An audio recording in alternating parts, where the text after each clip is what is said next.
Hey guys, and welcome back to another video. In this video, we're going through my AFLW Fantasy team review for round 3, in which I had a pretty good round, ending up scoring a 13 for 9, which was a round rank of 1058, and now I sit up about 1480 spots or so, up to 1511, which is still far back from the leaders, but from the top 100, it's about the distance between me and the top 100 is about the same distance between the leaders and the top 100. There's that much gap in between there that another 30 or 40 points, and I probably am up at like 1200. If I had started Gardner, I'm probably up at about 600 or so ranking, also maybe even a little bit higher. So there was a couple of other moves that I could have made, and yeah, I'd be very much up there, but we know that we can recover this very, very easily because we know cash gen is king. But anyway, let's jump into this video. So as you can see, all the stats riddled off there for you guys in front of you, and I'll just make this a little bit bigger. We'll do it like that so that you can see it. Stream Watson had a stinker. I kind of wish that I'd gone for and this is something that I'll probably do next year as well. More so, it's just be a little bit more risk averse in the AFLW. There was just a lot of other girls that I could have gone for. Watson was sort of a safe-ish one, with not much upside. I know Thomas had a really bad game as well. But I feel like there was other players there that I could have gone for that probably had a little bit more upside if we just go to the defenders here and look at it. Could have gone Lucas Rod. Richardson's had one game of an 85, so she's looking good. Carnage's looking all right. McCormack, that was one that came out of nowhere, but Georgia Stathis was one that we looked at and could have easily gone there in preseason. I don't know why I got scared there, but she's looked really good. Conan we have. Corden had an off game, so not really in the fold, but yeah, I think the likes of the Lucas Rod getting that top end sort of player, especially with I should have done more research into how the AFLW was sort of setting up this year in terms of the stoppages. That would have definitely probably weighed me more towards the true ball winners of Lucas Rod and Georgia Stathis, and would have probably got me on McCormack a little bit quicker. But yeah, Watson just had a stinker, down to 57 for the year. And yeah, she's going to build it back up over time. She has Hawthorn this week, who play a very slow game, so we'll see how she goes. But yeah, that was interesting. Then you've got Conan as well, 73. She's doing exactly what we need her to do. Again, 18 touches, 4 marks, 4 tackles in a loss for Brisbane, so they've actually been really poor this year. But Conan's definitely been on her game, up 88k for the round for a 73, I believe. So huge gains there. Then you have Neve McLaughlin. She's doing outstanding as well, averaging 70, exactly what we need, especially because every week, we see someone drop down. I know that Cordner was averaging, about 80, and now she's down at 71.7 after her poor performance. Bennett's is up now, even though, and Swanson's down a little bit after her poor performance. Goodneck's down a little bit, around about the same. Grider is down a little bit. So all these girls are slowly starting to resume sort of normal practice, I would almost say. A couple of them obviously large, but the longer run average seems to be starting to form around that 67 to 70. Obviously you got like the Thomas and stuff like that, who are probably going to be near enough the top again, but you can sort of see that long run average there again.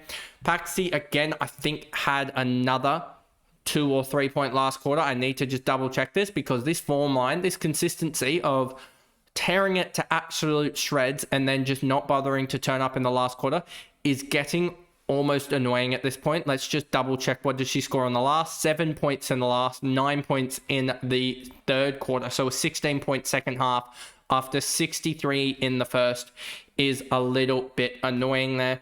And then Ott, I'm glad that I went her over Wrench, but they're both going to be going this week just because the cash gen is effectively stalled there with Ott. That doesn't feel right that she went up 205k in the round. Let me just check that. 85k, and Conan for the round went up 34k. That makes much more sense than the 80k that they said projected her to have gone up.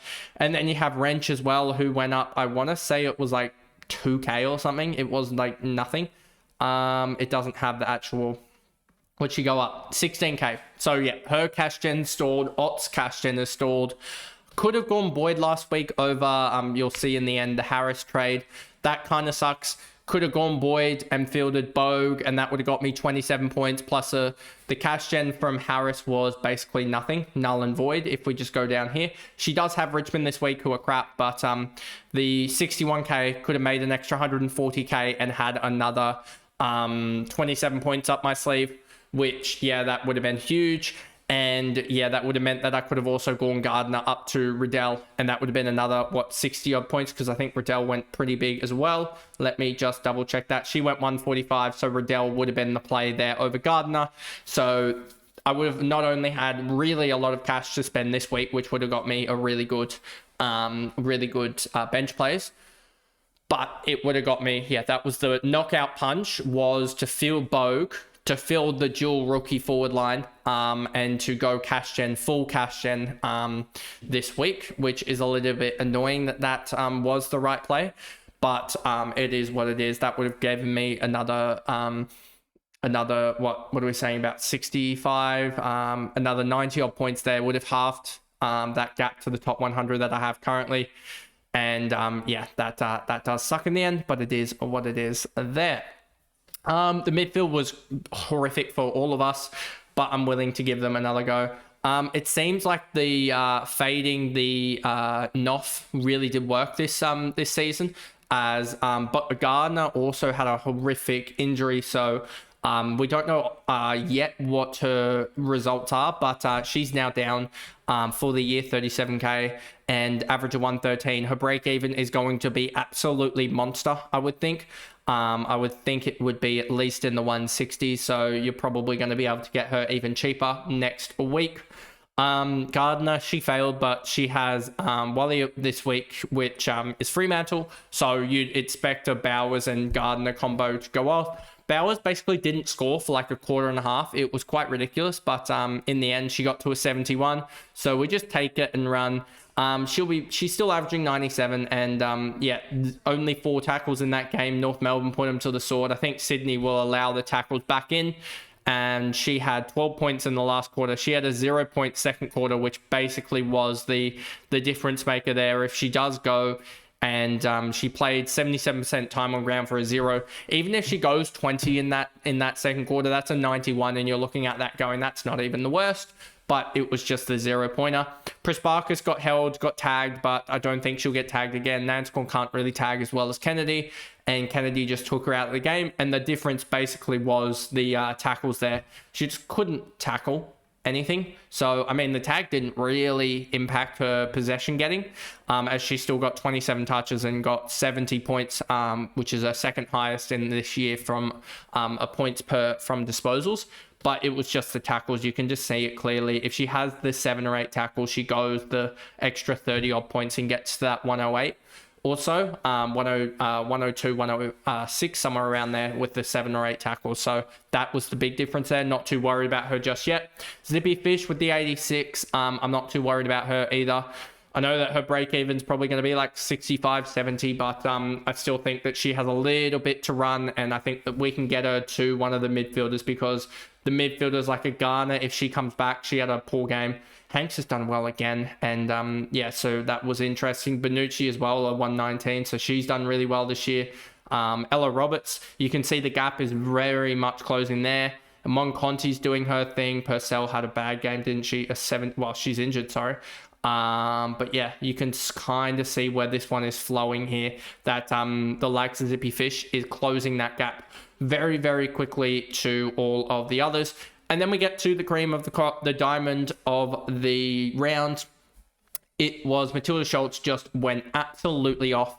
And I don't know what exactly she gained in cash gen. Let me just double check you. No, we will put the VC back on. But you can see that she gained 178k. And when you combine that with Strom again, who dropped to 97, so it wasn't the worst outcome for Strom owners, but Strom's dropped 226k, has Sydney this week, dropped a further 83k. If she goes another 90, she's going to drop another sort of 70, 80k. And 70, 80k with Schultz having like a 45 break even against, who are they playing? Who is the likes of WAA? Do we have a Port Adelaide? Maybe that is the likes of, let me see who they're playing. It would be, is it this one here? Let's go out of that. They are playing, yeah, they're playing the West Coast Eagles, I believe. Let me just double check that on my phone as well, just to make sure of it. They are playing, the Port Adelaide side are playing West Coast to end the round. That could be a really good one if they do solo the likes of Liz McGrath, but the West Coast Eagles ruck department, if we just actually go to it, they really did struggle, sorry, if I get to the actual West Coast Eagles. 4 hitouts, 10 hitouts, and Leclerc had 25, so 35 hitouts in the end. Actually didn't struggle, but struggled to actually put some points on. And they've basically been deadening each other. Leclerc and McGrath, one game they have a good game, one game they have a poor game. So yeah, in the last couple, they have basically not really grown much in cash gen, but have sort of taken good games off each other. Dunlop again gets to another 40 odd and just continues some cash generation. And then Goldsworthy, a 102, was absolutely monster. Again, when you get a forward to go huge like that, that's absolutely huge. So yeah, happy about that. Barnett's been a very, very consistent. She got away to 42 in the first, and then I don't know if she scored in the second, which is the second time this would have been the second time this round that one of my players had gotten away to a fast start and then not scored in the second quarter. She scored 5 in the second quarter, could have been a lot more, and then in the second half, 11 and 20. We're just going to continue to hold. She does have a really tough matchup in North Melbourne this week, so not expecting much, but if she can score another 70, 80, then that's fine. Montana Ham, a 68, back down to earth a little bit, but it's kind of expected it.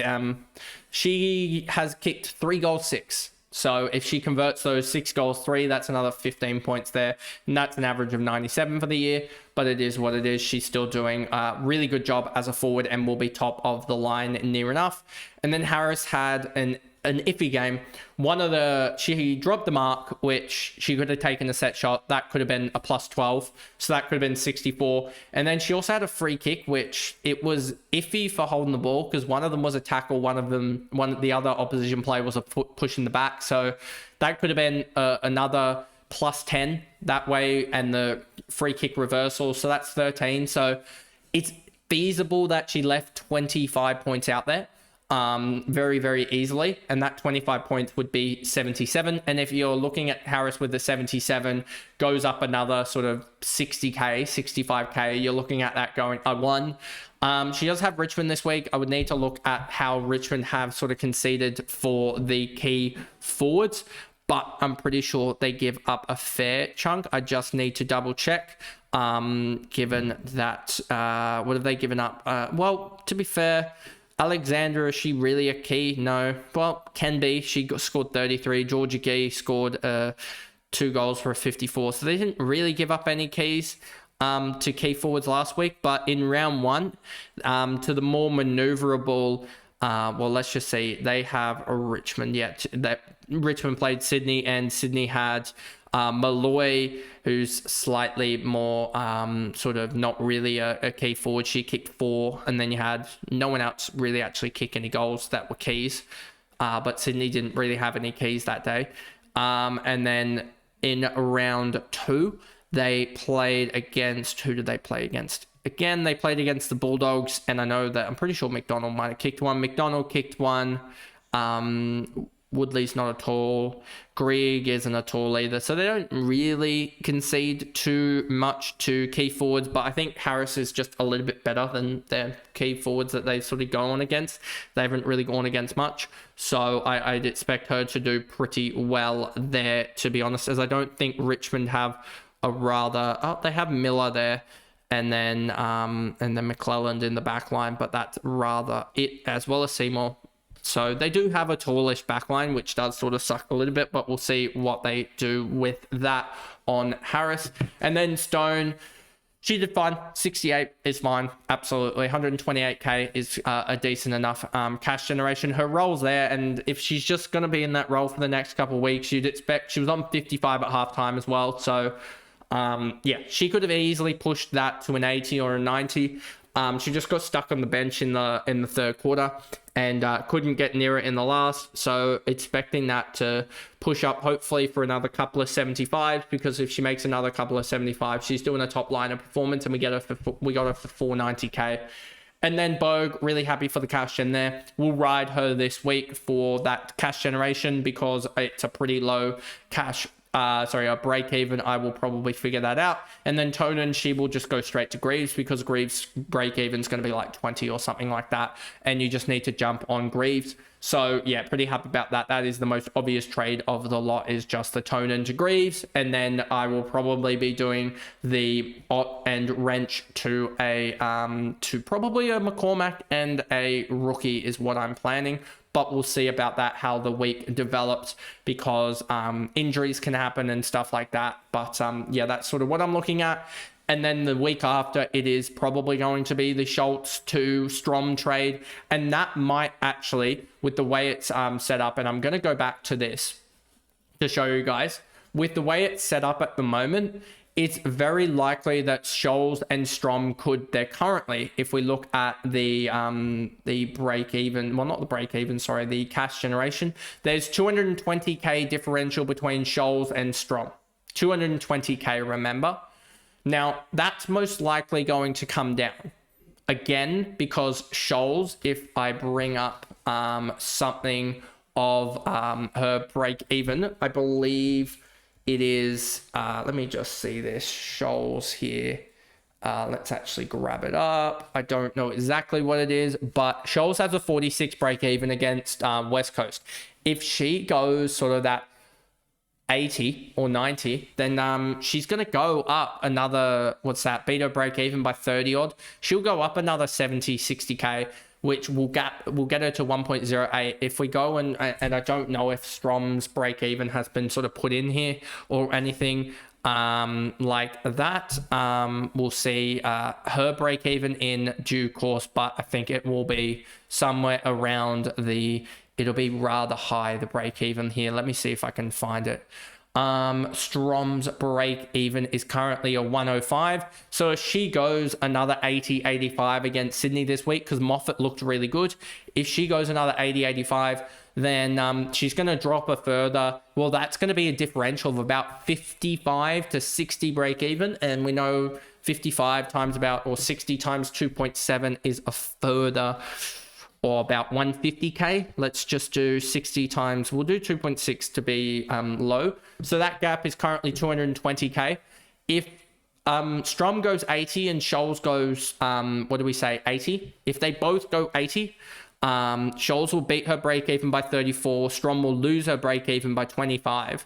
That'll be a 59 difference, and they will be a rough gap between them of not 220k, but rather 220 minus 150, it'll be roughly 60 to 70k. And 60 to 70k, if we think about that, that'll enable me to get Taylor Harris up to any one of the forwards there, which at that point could be like a Woodland or someone of that regard who's, or a Malloy maybe. But yeah, it could be like getting Harris up to a Woodland or something like that, who's scoring rather consistently, but we'll see how she goes. But yeah, that is basically my thoughts there on the trades for this week and sort of next week. The week after is the Zippy Fish up to a premium midfielder, and then that'll be almost my side, basically all kitted out, I guess, at least. And then it would just be small upgrades with the cash generation, but we know we need to continue on with the cash generation. So Greaves is absolute utmost critical this week. And then you've got, offloading the ones that are stalling is critical. It's honestly almost more critical than than forcing those upgrades. Like, we still want the upgrades, but you don't want to force them. So I'm happy to take Harris for another week, hoping that her cash gen is there, rather than trying to force her up to someone else. But anyway, that's the video. If you did enjoy it, remember to like and subscribe, turn the notification bell on so you know when I upload, and I will see you guys back here probably Tuesday night late on for the trade targets video. So I'll see you guys then. Bye guys.